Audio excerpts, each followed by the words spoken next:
हर हर महादेव, जय भोलेनाथ। दोस्तों, नित्य पूजा पाठ में आपका स्वागत है।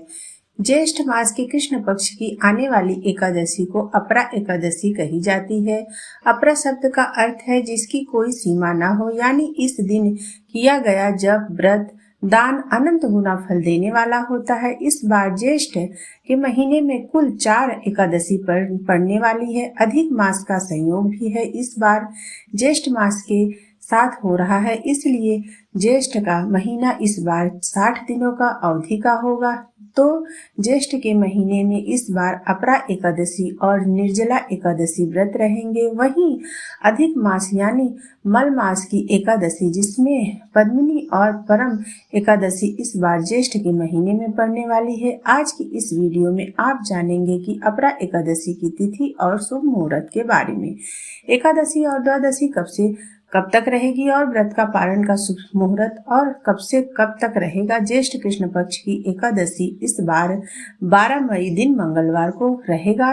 दोपहर में 2:53 से शुरू हो रहा है और 13 मई को दिन बुधवार को दोपहर में 1:30 पर एकादशी तिथि का समाप्त हो रहा है।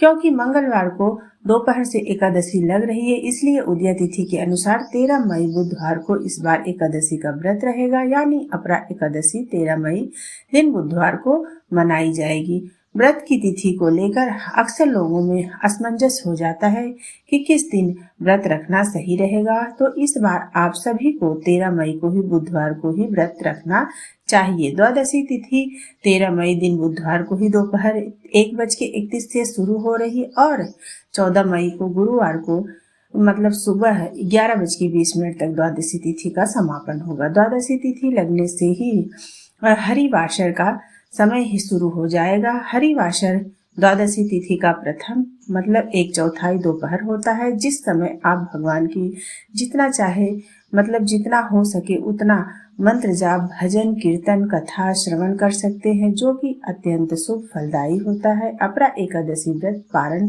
करने का यानी व्रत खोलने का शुभ मुहूर्त 14 मई दिन गुरुवार को सुबह 5:31 से 8:14 तक रहेगा।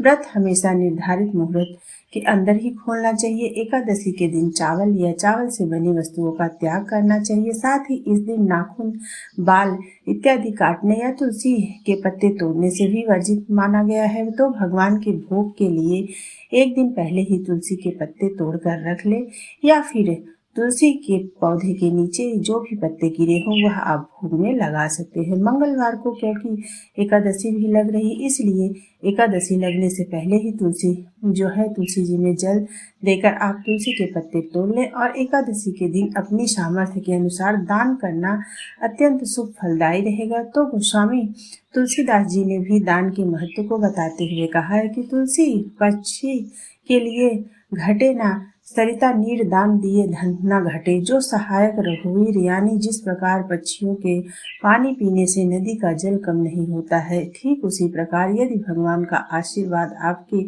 साथ हो तो दान देने से आपके धन के भंडार भी कभी खाली नहीं होंगे। एकादशी के दिन विधि पूर्वक श्रद्धा के साथ व्रत रखकर द्वादशी तिथि में शुभ मुहूर्त पर व्रत का पारण करें। भगवान को अर्पित किए गए प्रसाद को ग्रहण करके और व्रत खोलना चाहिए। आज की वीडियो उम्मीद है आपको जानकारी पसंद आई होगी, तो लाइक शेयर सब्सक्राइब जरूर करें। लाइक तो अवश्य ही करिएगा, आपका एक लाइक मेरे लिए बहुत महत्वपूर्ण होता है। मुझे यह पता चलता है कि वीडियो आपको कैसी लग रही है। और इसी प्रकार से पूजा पाठ से संबंधित वीडियो प्राप्त करने के लिए सब्सक्राइब भी करिएगा। धन्यवाद।